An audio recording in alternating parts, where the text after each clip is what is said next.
dark and stormy night when the business cycle plummeted into what would be one of the worst recessions in modern American history. Investors and homeowners lost big, houses foreclosed, and short-term interest rates were essentially at zero. Inflation was inescapable. The name of this economic monster? 2008.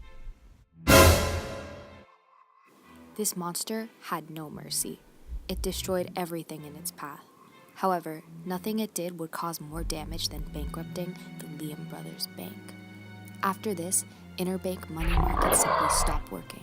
Banks did not trust each other any longer since nobody was sure just how risky it was to lend to another bank. The scariest part about all this? The inflation rate. Things were looking grim for the world economy until a savior appeared. The Fed was here, and they were bringing monetary policy with them. The Fed gave everything it had to defeat the monster. It even undertook non-traditional monetary policies to provide additional support to the economy. One of the more unconventional things the Fed did was purchase long-term mortgage-backed securities and notes issued by certain government-sponsored enterprises. They also purchased treasury bonds and notes. This substantially improved financial conditions.